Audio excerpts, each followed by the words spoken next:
चलो दोस्तों, स्क्रीन पर नजर आ रहे इस प्राणी को तो आप जानते ही होंगे। ये एक इतना सीधा और सच्चा प्राणी है कि इसको सुबह को हाथ में फोन पकड़ने के बाद रात तक इसके हाथ में फोन ही रहता है। इसके अलावा ये प्राणी कुछ जानता ही नहीं है। लेकिन इस प्राणी में इतनी अक्ल है कि अपने मनपसंद लड़के से शादी करने के लिए उसके घर वालों को धमकी देने आधी रात में पहुंच जाए और अपने ऊपर तेल डालकर जलाने के लिए खड़ी हो जाए कि या तो आप शादी के लिए हाँ करो, नहीं तो मैं यहीं पर खुदकुशी कर लूंगी। और इस प्राणी के सास ससुर भी इतने अच्छे कि अपने इकलौते बेटे की कुर्बानी देने के लिए वो तैयार हो गए और हो गई शादी। शादी के बाद स्क्रीन पर नजर आ रहे इस दूसरे प्राणी का काम है अपने ससुराल वालों की सेवा करना, गाने गाकर उन्हें एंटरटेन करना। सन्नी नाम के इस प्राणी को एक बार भी ये नहीं दिखाई देता कि उसके साले साहब जहां एक तरफ पूरी फैमिली का ध्यान रखते हैं तो ये अपने अकेले माँ बाप को छोड़कर मुंबई आ गया है। और खुद को भोला और सच्चा साबित करने वाली ये सबा इब्राहिम किसी के माँ बाप से उनके इकलौते बेटे को छीन कर ले आई है अपने घर जमाई बनाने। लेकिन सीधी सी दिखने वाली ये चालू अप्पी और इनके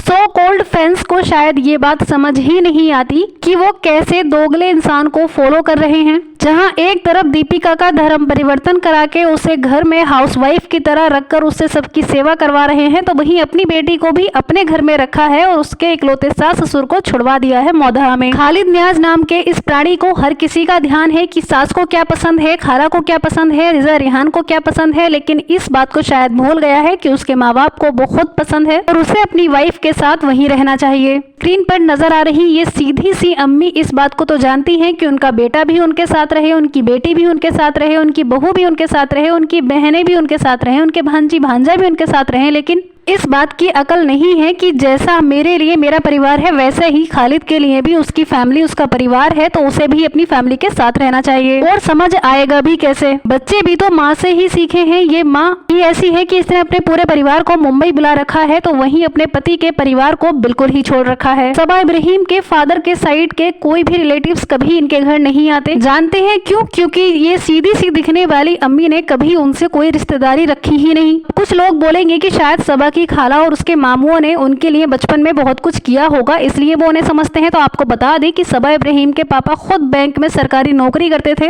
और एक गवर्नमेंट सर्वेंट अपने खर्चे खुद उठा सकता है, साथ ही अपने बच्चों के। उनकी बहनें हमेशा बोलती हैं कि उनकी अप्पी ने उन्हें पाला है, यानी कि सबा इब्राहिम की अम्मी ने ही उनकी बहनों और भाइयों को पाला है, ना कि उन सब ने सबा इब्राहिम की माँ को। सबा बहुत ही प्राउडली कहती हैं कि उनका मौदहा में मन नहीं लगता, लेकिन मौदहा के एक लड़के को वो अपने साथ रख रही हैं, ये बात उनके दिमाग में कभी नहीं आती। हर वक्त दीपी भाभी करने से ही कोई दीपी भाभी जैसा नहीं हो जाता है। अपने सुख चैन आराम सबको छोड़कर दीपिका जहां एक तरफ पूरी फैमिली का ख्याल रखती है, तो वहीं सबा इब्राहिम को सिर्फ अपनी मस्ती और अपने हस्बैंड के साथ घूमने से ही मतलब है। आई थिंक सब्सक्राइबर को अब तो आंखें खोलनी ही चाहिए। वीडियो पसंद आया हो तो लाइक करें और ना पसंद आया हो तो जाकर सबा इब्राहिम को सब्सक्राइब करें। धन्यवाद।